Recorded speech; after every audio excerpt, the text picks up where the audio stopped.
Gut da zu sein bei euch. Das Thema heute Morgen heisst: Wo ist Gott? Naturkatastrophen, Krieg, Terror, Verlusterfahrungen, schwere Krankheiten und dann beten, ringen, flehen und dann leider oft doch die Frage, wo bitte ist Gott da drin? Wie viele von euch auch, habe ich mich viele Jahre damit schon beschäftigt, mit dieser Frage. Immer wieder kommt die Frage an mich heran, sag mir mal, wo ist Gott da drin? Gerade aktuell wieder in der Ukraine, Gazastreifen, Israel. Ich habe alle Aussagen studiert, Anführungszeichen, Schlusszeichen, die guten Aussagen dazu und die weniger hilfreichen Aussagen. Und 2, 3 Beispiele möchte ich euch präsentieren von Menschen, die ich schätze, Autoren, die ich schätze, die dazu Stellung nehmen zum Anfang. Der christliche Bestsellerautor C.S. Lewis schreibt in seinem Buch über den Schmerz Folgendes: Gott flüstert in unseren Freuden, er spricht in unserem Gewissen, in unseren Schmerzen aber ruft er laut. Sie sind sein Megafon, eine taube Welt aufzuwecken. Das kann manchmal zutreffen und wir hoffen auch, dass das da oder dort geschieht, dass wir auch durch Leid und Not aufgeweckt werden können. Menschen, Nationen, Völker können aufgeweckt werden. Der Roland Hartmeier ist ein Theologe, den ich auch sehr schätze. Ein Mensch, der auch viele Krankheiten durchgemacht hat. Er hat ein Buch geschrieben, «Du bist da in meinem Schmerz». Er schreibt Folgendes, ich lese es langsam, dass wir nachmögen. Die Bibel hat zum Leiden viel zu sagen. Leiden kann uns erziehen und läutern. Es kann uns als Persönlichkeit reifen lassen. Es kann unseren Glauben und Charakter stärken. Es kann Demut in uns bewirken und uns zu wahrer Größe emporsteigen lassen. Und es kann unseren Blick auf die kommende Welt richten und buchstäblich unendlich Trost bieten. Er hat das genauso erlebt und ich nehme das voll ab. Aber da ist das kleine Wörtchen, das 5-mal vorkommt, das kann. Das relativiert es auch wieder für verschiedene andere Situationen. Oder wir haben in den prophetischen Büchern, wie zum Beispiel Jesaja und Jeremia, Aussagen wie folgende: Denn der Herr wird durch Feuer die ganze Welt richten und durch sein Schwert alles Fleisch, und der vom Herrn Getöteten werden viele sein. Etliche erklären Not und Leid, vor allem auch Krieg, mit Gericht. Wiederum andere führen die Endzeitreden von Jesus ins Feld, wenn es Krieg gibt, und meinen, dass besondere Ereignis halt das Zeichen von der Endzeit sei und darum eben, dass so ein Vorläufer sei, dass Christus gleich kommt. Mag auch etwas dran sein. Nur, wenn wir bedenken, dass wir schon seit 2000 Jahren in der Endzeit sind, seit Christus gekommen ist und es schon viel grössere Katastrophen und Kriege gegeben hat, als es im Moment gibt. Ich warne explizit, was jetzt den Nahostkrieg anbelangt, vor Endzeitspekulationen. All die Erklärungen, die ich euch jetzt präsentiert habe, haben einiges an sich. Und es gibt noch viel, viel mehr dazu. Sie mögen in gewissen Situationen zutreffen. Und doch finde ich es als gewagt und kurzsichtig, sich einfach 2, 3 Erklärungen zurechtzulegen, wo man dann alle Krieg und Gefahr und Not erklären.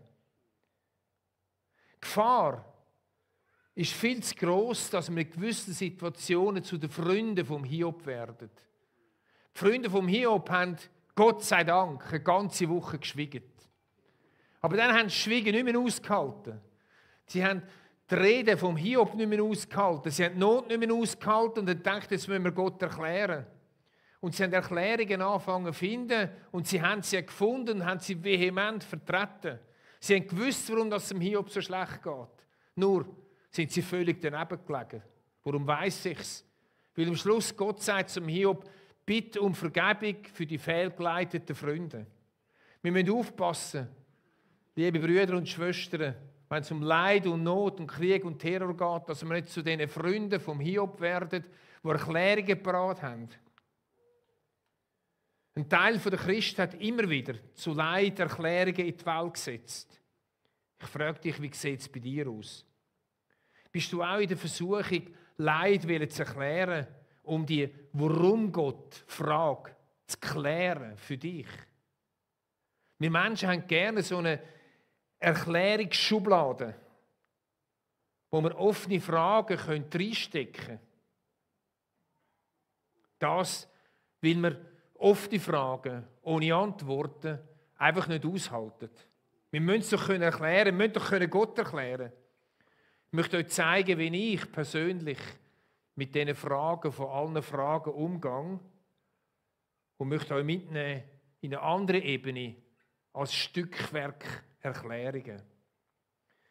Wir schauen ins Wort von Gott hinein und begegnen am Warum von vielen glaubenden Menschen. Ich habe nur eine kleine Auswahl davon. Zum Beispiel der Gideon im Gespräch mit dem Engel, wo er den Weizen gedrescht hat. Ach Herr, wenn der Herr mit uns ist, warum ist dann das all passiert? Im Gideon sein Unverständnis, warum muss das alles passieren? Oder der Psalmist, ich meine, in vielen Psalmen kommt das Warum vor. Als Beispiel, Herr, wach auf, warum schläfst du? Erhebe dich.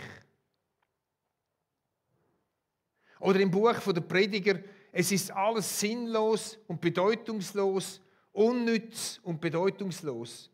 Ja, es ist alles völlig sinnlos. Da kommt auch das Warum drin vor. Wieder auf einer ganz anderen Ebene. Jesaja sagt, wahrlich, du bist ein Gott, der sich verborgen hält. Die Frage, wo ist Gott? Jeremia sagt, ach Herr, wenn der Herr mit uns ist, warum ist uns dann all das passiert? Als wärst du ein Kriegsheld, der aber niemandem mehr zur Hilfe eilen könnte. Das sind die Fragen, die uns beschäftigen. Das sind Fragen, die auch Menschen um uns herum beschäftigen. Ob Christen oder nicht Christen. Auch Jesus hat in einem bestimmten Abschnitt von seinem Leben die gleiche Frage gehabt. Wenn er am Kreuz gerufen hat, mein Gott, warum hast du mich verlassen? Warum hast du mich verlassen, Gott? In diesen Texten begegnen wir Menschen, die angesichts von Leid und Not durch alle Zeiten hindurch die Frage nach dem Warum haben. Auch ich habe die Frage nach dem Warum und sie ist für mich immer noch völlig offen. Und ich schleudere sie Gott entgegen, so wie es die Männer da aus der Bibel gemacht haben. Ich sage sie Gott, warum? Gleich wie der Hiob. Gibt er Antworten? Nirgends wird schonungsloser über das Leid geredet. Niemand wird ehrlicher gebetet, geschrauen. Niemand gehen die Antworten tiefer aus meiner Sicht als im Buch vom Hiob. Der Hiob richtet sein Wort 48 Mal an Gott. Er sagt zum Beispiel, schreie ich Gewalttat, antwortet mir niemand. Rufe ich um Hilfe, finde ich keine Gerechtigkeit. Hat Gott dem Hiob Antwort gegeben? Er hätte sie ja gewusst. Wir wissen sogar die Antwort. Hat Gott dem Hiob eine Antwort gegeben, die ihm erklärt, dass der Hiob hat können sagen, ah ja, jetzt verstehe ich, aber warum jetzt gerade ich? Warum selbst? Warum dieses? Warum das andere? Aus jeder Erklärung wären 5 Warum vorgekommen. Gott weiß das. Und darum hat Gott dem Hiob keine Erklärung gegeben. Ich besuche im Moment, wenn ich in der Schweiz bin, einmal pro Woche einen 54-jährigen Vater von 2 Teenagern, der einen Hirntumor hat, der im Pflegeheim ist mit 80-, 90-Jährigen. der keine Orientierung mehr hat und nichts mehr. Wo mich, wenn ich eine Stunde dort bin, mindestens 10-mal fragt, wann hast du deine nächste Reise, wie geht's dir, was machst du? Und ich mindestens 10-mal das gleiche antworte.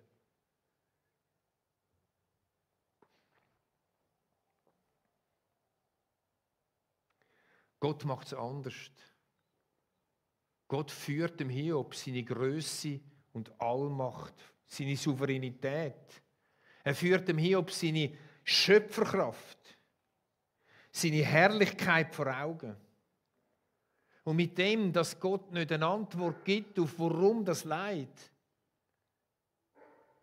indem Gott dem Hiob seine Schöpferkraft, seine Allmacht vor Augen führt, hilft er dem Hiob, von dieser Frage, von der Not, von sich selber wegzuschauen auf den allmächtigen Gott. Und in dem Schauen auf die Grösse von Gott wird der Hiob gesund. Durch das Aufschauen von Gott kommt der Hiob weg von seiner Frage. Und er kann schlussendlich sagen, ich habe dich nur vom Hören sagen gekannt. Nun haben meine Augen dich gesehen. Das ist der Durchbruch zum lebendigen Glauben, ohne es warum geklärt zu haben. Weil er nochmal staunen konnte, vielleicht das allererste Mal in seinem Leben, über die absolute Souveränität vom allmächtigen Gott. Es ist die Art, wo ich Antworten finde auf meine Warum. Es ist auch die Antwort, die ein Wüstenvater, einer der Urväter von dieser Wüstenbewegung, am Anfang des 2. Jahrhunderts bekommen hat, der Antonius.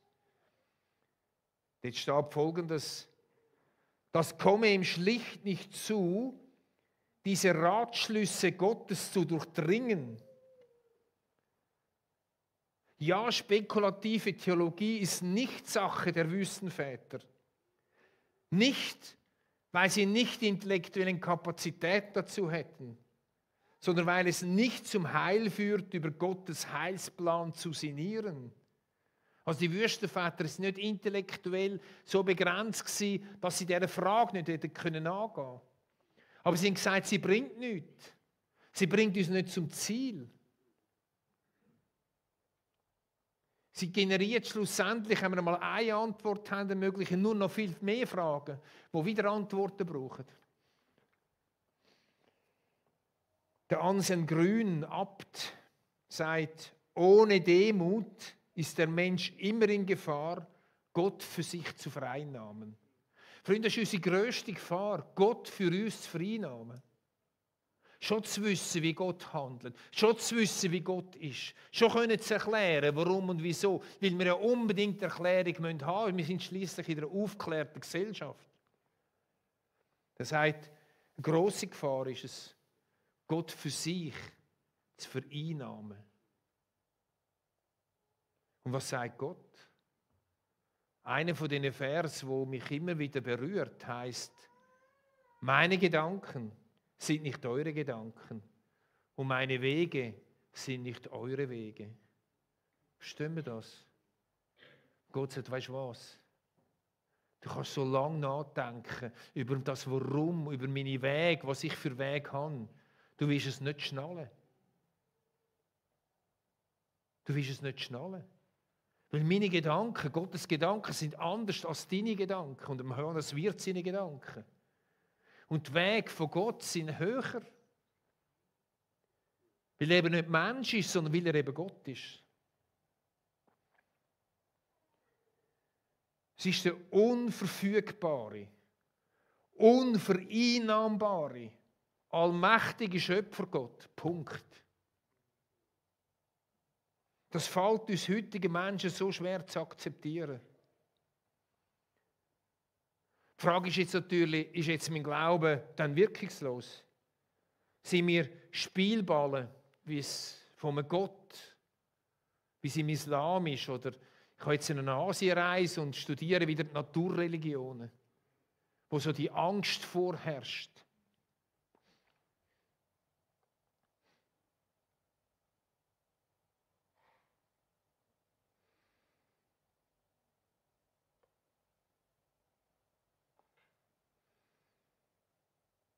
Wir sind nicht Spielballen. Wie das Evangelium sagt, dass Gott immer bei uns ist. Dass gerade in der Not, in den ausweglosen Situationen, Gott nie fallen lässt. Und Gott immer treu ist und uns hebt. Ohne dass aus einer Antwort noch mehr Fragen wachsen müssen. Niemand hat Gott in seinem Wort versprochen, dass es keinen Krieg gibt.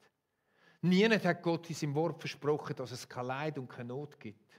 Aber überall verspricht Gott in seinem Wort, dass er in Leid und Not mit uns ist. Gott schwingt nicht den Zauberstab über alle Situationen auf dieser Welt und jeder Krankheit. Die wenigsten Menschen sterben gesund.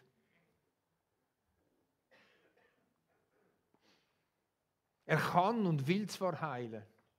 Und ich glaube, dass er verhindert hat und bewahrt hat viel mehr, als wir uns das überhaupt denken können. Auch da wieder gilt unsere Begrenztheit. Wir sehen nur das, was ist, aber das, was nicht passiert ist, das sehen wir nicht. Wenn uns da mal die Augen aufgehen, ich wüsste nicht, wie viel wir zu danken hätten.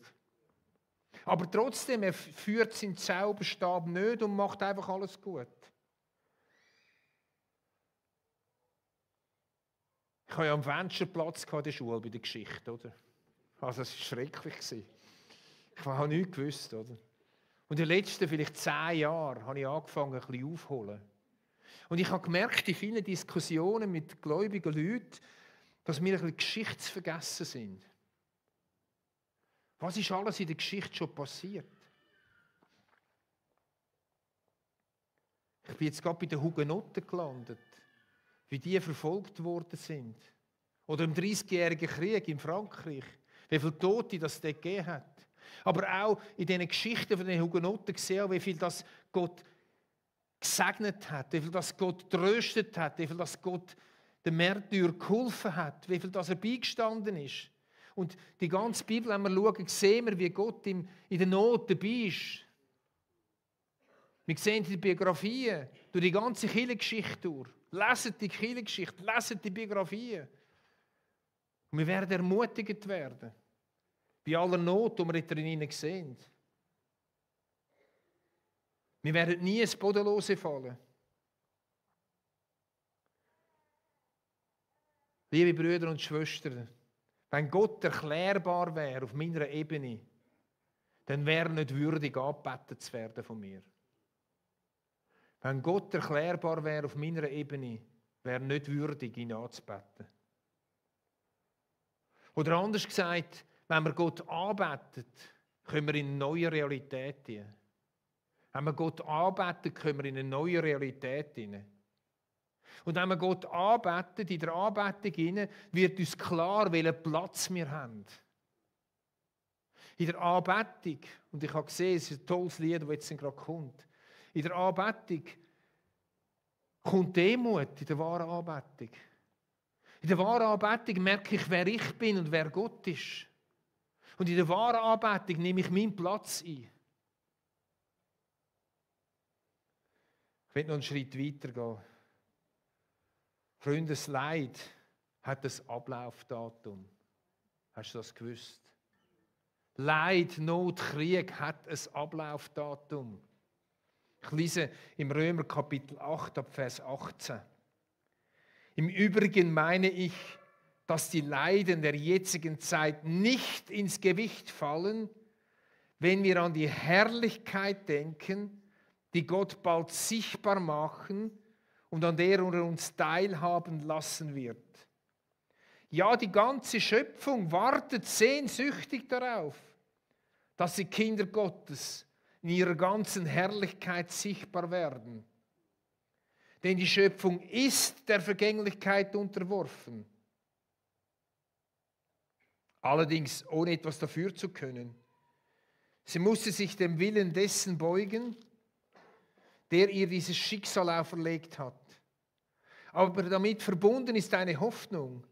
Auch sie, die Schöpfung, wird von der Last der Vergänglichkeit befreit werden und der Freiheit teilhaben, die den Kindern Gottes mit der künftigen Herrlichkeit geschenkt wird. Wir wissen allerdings, dass die gesamte Schöpfung jetzt noch unter ihrem Zustand seufzt, als würde sie in Geburtswehen liegen. Und sogar wir, denen Gott doch bereits seinen Geist gegeben hat, den ersten Teil des künftigen Erbes, sogar wir seufzen innerlich noch. Sogar wir seufzen innerlich noch. Wir sind in einer gefallenen Schöpfung. Aber das Wort Gottes sagt, das Leid ist nicht ewig. Das Leid und Not und Krieg hat das Ablaufdatum. Das ist für mich ein enormer Ausblick. Das nächste sagt das Wort Gottes, Gerechtigkeit wird sein. 2. Petrus 3,13. Wir warten aber auf einen neuen Himmel und eine neue Erde, nach seiner Verheißung, in denen Gerechtigkeit wohnt. Das ist für mich ein grosser Trost. Bei all dieser Ungerechtigkeit, die grassiert. Ich halte es manchmal fast nicht aus, die Tagesschau zu schauen. Wie gefärbt das die ganze Sache ist. Und wie oft Sachen vertauscht werden. Aber auch im Kleinen, wie Ungerechtigkeit grassiert. Aber das Wort Gottes sagt, wir haben einen gerechten Gott. Wir haben einen Gott, der gerecht richtet. Und es wird eine Zeit kommen, wo Gerechtigkeit wird sein. 2 Sachen. Das Leid hat ein Ablaufdatum. Und Gerechtigkeit wird sein.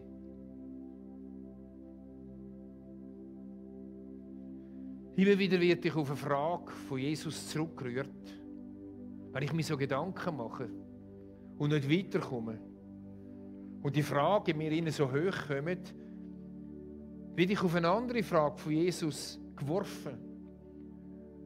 Und eines Tages, es war ganz im Norden von Israel, zu seinen Freunden sagt, wollt ihr auch gehen? Menschen haben Jesus nicht verstanden. Menschen haben Gott nicht mehr verstanden. Sie haben Antworten wissen. Sie wollten wissen, wie es genau funktioniert. Und sie sind gegangen. Und Jesus fragt, wollt ihr auch gehen? Und sie haben gesagt, wo sollen wir hingehen? Du hast Wort vom lebendigen Wasser. Du hast Leben. Und immer wieder werde ich auf das zurückgeworfen. Wo sollte ich denn hingehen? Wenn ich nicht bei dem Jesus wäre. Wenn der Glaube nicht so funktioniert, wie ich es gerade erwarte. Wenn der Glaube ein Abenteuer ist, manchmal ins Ungewisse hinein. Wenn ich manchmal im Glauben auf einer Straße laufe, und ich noch nie gelaufen bin. Und dann irgendwo an eine Grenze komme, die eigene Grenze. Wo Jesus mich fragt, willst du gehen? Und meine Antwort ist, wo sollte ich denn hingehen? Du bist der Einzige, der Wort vom Leben ist. Du bist der Einzige, wo ich mich heben kann. Der Einzige, der mir Fundament ist. Der Einzige, der mir hilft, dass ich nicht sinke und versinke. Das ist mein Glaube. Und das sind meine Antworten. Amen. Darf ich euch bitten zum Aufstehen fürs Gebet?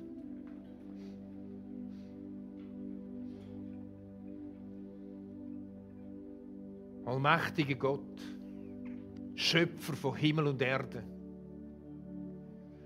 du ewig Seiende, du Herr von der Heerscharen,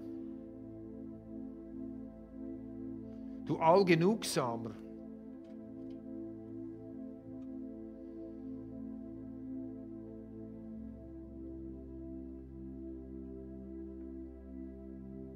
du Vater aller Vaterschaft.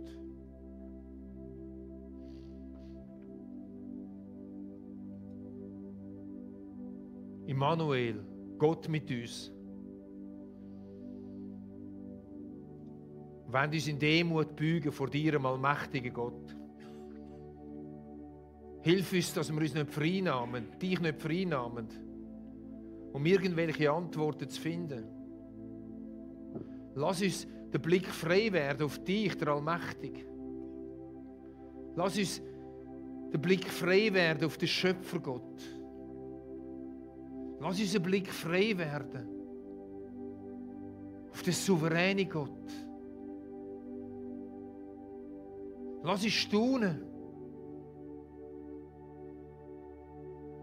Hilf uns, dass wir in unserer aufgeklärten Zeit noch einmal staunen können. Uns noch einmal den Kiefer runterfällt. Weil wir dich anschauen. Du sagst, du der Prophet, die Völker sind wie ein Tropfen am Eimer. Und du zum Hiob sagst, wer habe ich gefragt, wo ich Geschöpfer war? Habe ich einen Ratgeber gebraucht? Habe ich einen Assistent gebraucht? Habe ich einen gebraucht, der mir sagt, wie es geht? Allmächtiger Gott, der du sagst, meine Wege sind nicht deine Wege. Ich vertraue dir, dass du gute Wege hast. Auch wenn ich sie nicht verstehe. Und du sagst, meine Gedanken sind nicht eure Gedanken. Ich weiss, dass du in der Vergangenheit lebst, in der Gegenwart und in der Zukunft und darum deine Gedanken gut sind.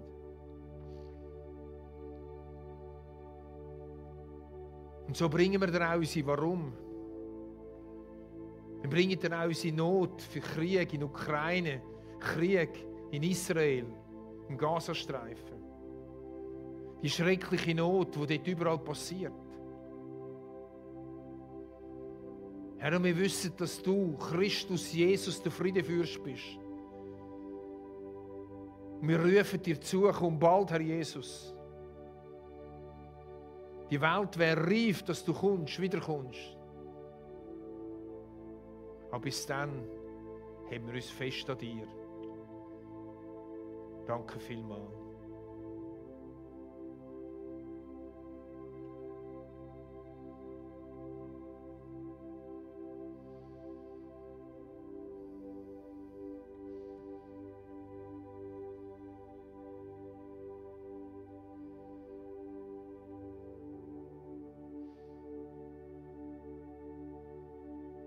Amen.